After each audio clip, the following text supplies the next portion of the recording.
colombiana y vamos a revisar un poco lo que está pasando en su país. Muchas gracias por haber aceptado la invitación. Hola Fernando, buenas noches. Gracias a ustedes por la invitación. A ver, bueno, ya acá hemos informado efectivamente de cómo fueron las elecciones estas, primero internas, ¿no? Internas en Colombia para la presidencial y al mismo tiempo las elecciones para el legislativo. Últimamente, bueno, hemos dicho además que efectivamente Petro salió muy bien parado, pero también el candidato de la derecha, Gutiérrez, ¿no? Fico Gutiérrez. Las encuestas aparentemente están mostrando que esto se iría efectivamente a una segunda vuelta aparentemente entre ambos candidatos. Han habido algunos temas. Una cosa que llama bastante la atención es el rol central o digamos importante que está jugando César Gaviria, ¿no? El expresidente colombiano y el líder del Partido Liberal, donde está siendo coqueteado por los candidatos en general, ¿no? Pero claro, se estuvo conversando primero con el pacto histórico, o sea, con Petro, pero hasta que intervino la señora Francia, ¿no? Francia Márquez. Francia Márquez, perdón, que dijo cosas muy poco agradables respecto de Gaviria. ¿Cómo ves ese rol de César Gaviria en esta elección? Creo que es interesante pensar no solo en el Partido Liberal, sino que también hay otro partido que está jugando un rol similar, que se llama Cambio Radical. Entonces, ¿qué es lo que sucede? Digamos, una de las cosas que vemos después de la elección legislativa es que el resultado de esa elección es un Congreso que está fragmentado, donde ni el pacto histórico le fue muy bien. Digamos, esta nueva fuerza emergente de izquierda saca, parece, 20 curules. Si no son 19, van a ser 20 curules en el Senado, por ejemplo. Entonces, eso los vuelve la bancada más grande, pero no los vuelve la bancada mayoritaria. Tenemos, por el otro lado, al Partido Liberal, por ejemplo, y al Partido Cambio Radical, incluso al Partido Conservador y el Partido Liberal, con bancadas sustanciales en el Congreso. Entonces, esto te lo aclaro como para que tengamos muy presente que quien quiera que gane la elección presidencial va a tener que negociar con el Congreso, porque no va a manejar el Congreso. Entonces, es por esto que César Gaviria, del Partido Liberal, se ha convertido como en esta persona tan apetecida, porque controla una maquinaria electoral muy eficiente, pero también, por ejemplo, el Partido Cambio Radical, que está como jugando sus cartas, esperando a ver cómo se decanta la cosa, está jugando un papel similar.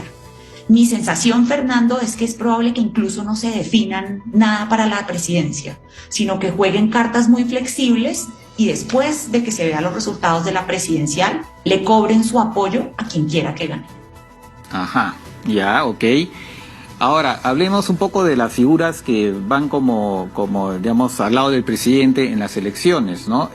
Gustavo Petro está yendo con Francia Márquez, precisamente quiero recordar al público que ella fue precandidata, no le fue mal, tuvo creo que 15% de la votación del pacto histórico, y que ha surgido como una lideresa interesante, ¿no? Afrocolombiana, feminista, ambientalista.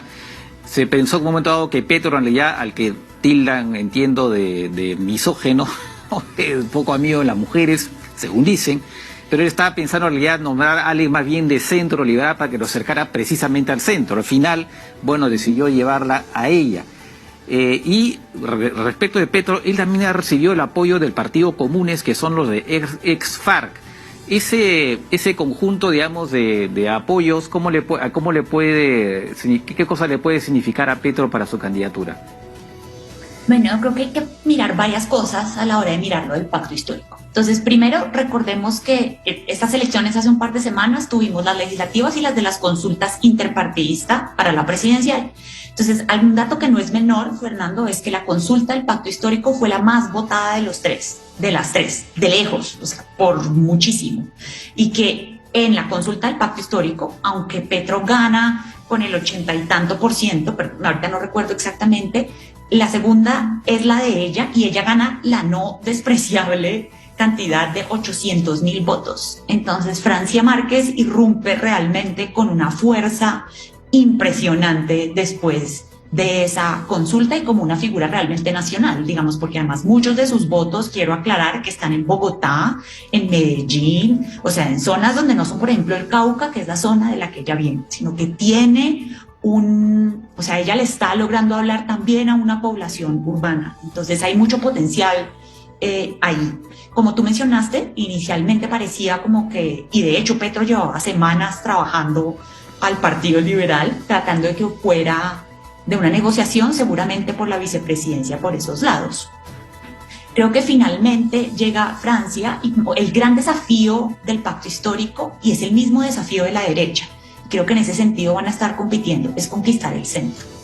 Entonces la pregunta es cómo Francia puede sumar a esa búsqueda del pacto histórico en ese sentido. Vimos que tiene mucho, genera mucho interés en zonas urbanas, pero creo que los votos que Francia pone son votos que el pacto de alguna manera, a los que el pacto ya estaba cerca, ¿no? Gente de izquierda o tal vez de centro izquierda. Entonces la pregunta es cómo se moderan las próximas semanas y si pueden moderarse para calmar un poco los temores de mucha gente de centro izquierda en este país, que le tiene efectivamente mucho miedo a Petro. Creo que es la primera vez, Fernando, que un candidato abiertamente de izquierda es tan viable en una elección en Colombia. Este es un país muy conservador, entonces es una sorpresa para nosotros.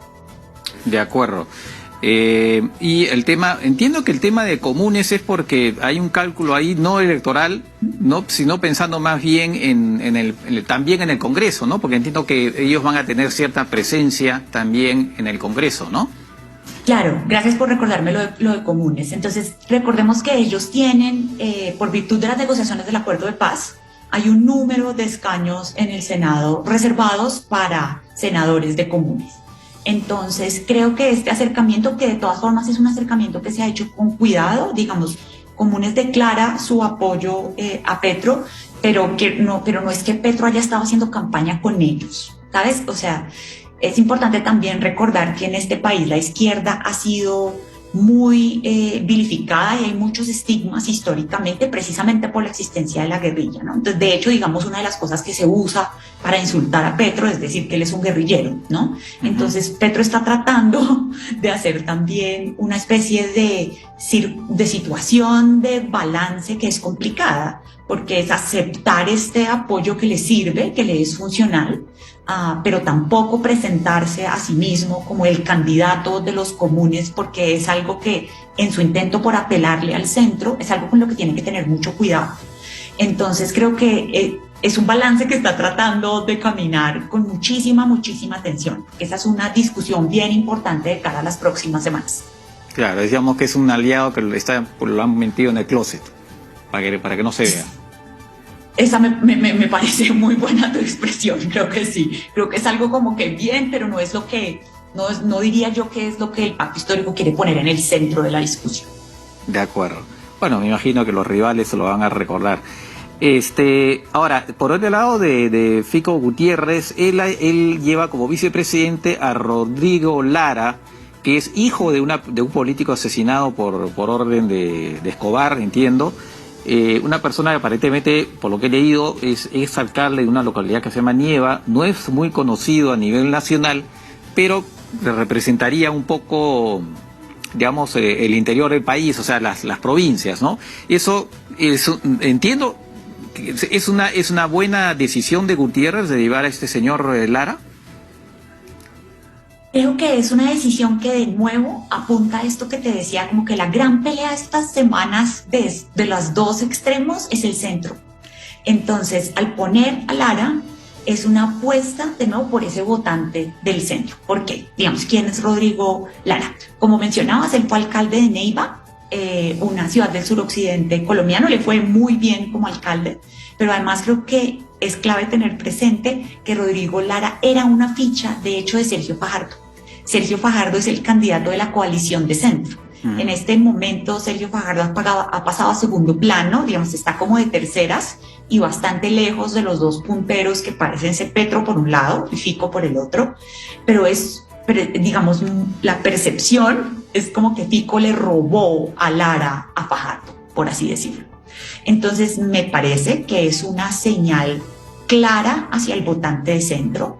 Tiene a alguien que tiene como esas credenciales de un político conciliador. Otra cosa que tuvo Lara durante su alcaldía en Neiva fue la capacidad también de negociar con los políticos de los partidos tradicionales. Entonces es una figura que se presenta como exitosa de otra zona del país a la que Fico es fuerte. Digamos, Fico es muy, muy fuerte en Antioquia. Entonces Lara, como tú decías, le aporta a otra parte, pero es este mensaje de centro. O sea, la pelea de los dos extremos, Fernando, la próxima semana es cómo conquistan a ese votante en la mitad. Y Lara es una apuesta por eso. De acuerdo. Y precisamente Fajardo pues no las tiene todas consigo. O sea, claro, él ganó la primaria de su partido, del centro Esperanza, ¿no? Sin embargo, pues quedó incluso, me parece que tuvo, claro, menos votos que la propia Francia Márquez, ¿no? En las primarias. Entonces, él aparentemente, sí, pues, como decías, creo que ha quedado un poquito relegado y sus posibilidades parecen bastante reducidas, ¿no? Bastante. Yo, digamos, si dijéramos que la pelea de la derecha y de la izquierda es por el centro, la pelea de Fajardo es por volverse relevante. Tenemos a un candidato que ha sido, esta no es la primera candidatura de Fajardo. Fajardo lleva más de una década intentando por diversos medios llegar a la presidencia. Y la verdad es que la coalición de centro tuvo muchas dificultades, Fernando. Una campaña donde cometieron muchos errores estratégicos, eran demasiados candidatos, todos con egos bien grandes, y tuvieron muchos problemas de coordinación, y no existió la posibilidad de que redujeran el número de candidatos e se la pasaron peleándose, digamos. La percepción que tuvieron muchos colombianos y colombianas es que estaban peleados entre ellos, y digamos, fue la consulta menos votada. Hubo lo que nosotros llamamos palos, como sorpresas muy fuertes en ese sentido, y salió Fajardo ganando esa consulta, pero la coalición, es decir, el centro como fuerza, salió muy debilitada de ese proceso, y yo creo que Fajardo está cargando, por un lado, con el lastre de sus candidaturas anteriores, que esta se parece mucho a las viejas, él no ha cambiado mucho, y por el otro lado con el lastre como estratégico de lo que pasó con la coalición las últimas semanas. Fajardo tendría que reinventarse, Fernando, de cero para volver a ser relevante, y no tengo tan claro que sea capaz de hacer eso las semanas que vienen. Claro, yo creo recordar al público que él fue alcalde de Medellín y después fue gobernador, ¿no? Y además quería decir algo más, que es que en Colombia hay dos grandes partidos tradicionales que son precisamente el liberal y el Partido Conservador, porque después el mapa político de alguna manera implosionó y surgieron una serie de otros partidos, muchos de ellos disidentes de esos partidos, ¿no? Y hace que al final estos dos partidos, liberal y conservador, no ponen presidentes, pero sí ponen parlamentarios. Entonces sigue empezando de alguna manera. Esto un poco para recordarle al público lo que es el panorama político colombiano. Aldo, también quería comentar contigo, es que la violencia, ha salido un informe, ¿no?, donde la violencia en Colombia sigue siendo muy alta, y creo que es no sé si llega a los niveles de lo que era antes, de que hubiera el acuerdo con las FARC, pero que es muy, muy grave. Y claro, ahí está el narcotráfico y las incidencias de la FARC, el Ejército de Liberación Nacional. O sea, todavía hay un grado de violencia muy, muy fuerte en Colombia, ¿no? Sí, creo que estamos viendo varias cosas juntándose, ¿no? O sea, nosotros seguimos siendo, digamos, un jugador muy importante en términos de producción de cocaína a nivel mundial. Entonces, creo que mientras ese problema siga, nuestro conflicto va a seguir en algún nivel. O sea, creo que es importante tener eso pendiente. Lo otro es que tenemos un proceso de paz. O sea, nosotros firmamos un acuerdo de paz con la guerrilla de las FARC hace un par de años, y después de que el acuerdo se firma, el gobierno que viene posterior a la firma del acuerdo es el gobierno que está terminando ahora, que es el gobierno de Iván Duque, que era un partido que pertenecía a un partido que estaba en abierta oposición a los acuerdos de paz.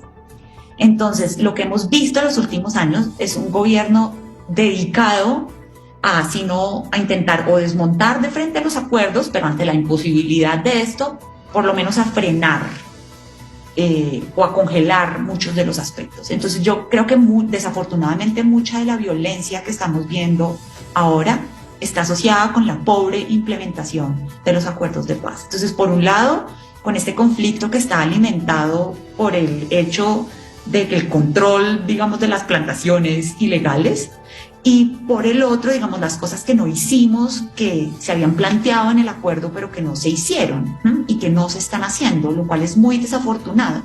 Entonces, muchas de las zonas donde estamos viendo rebrotes de violencia son zonas históricas, Fernando, que ya sabíamos que, o sea, que son las zonas en disputa desde hace décadas, ¿no? Son las zonas del país donde hay cultivo de sustancias ilegales, pero también son zonas donde hay disputas, por ejemplo, de bandas criminales. Entonces, el conflicto colombiano es difícil de entender también porque son muchos actores, ¿no? Y creo que lo que estamos viendo es una degradación de lo que fue una mejoría durante los años de la negociación de los acuerdos, en parte por las disidencias, pero en parte por estos actores. No hemos llegado ni de cerca, en muchos aspectos, a los niveles anteriores, pero sí creo que la situación actual es preocupante y debería llamar la atención de nosotros, pues, y de la gente a nuestro alrededor. De acuerdo. Muy bien, Sandra, muchas gracias por todas estas precisiones. Estaremos al tanto de las elecciones que ya se avecinan en mayo, ¿no? Son en mayo, me parece, la primera vuelta, ¿no? Mayo 29, sí, esa es la primera vuelta y vamos a ver si llegamos a segunda o no en junio. Ya, claro, efectivamente. Bien, gracias, Sandra, y hasta otra oportunidad seguramente. A ustedes, Fernando, buenas noches. Buenas noches.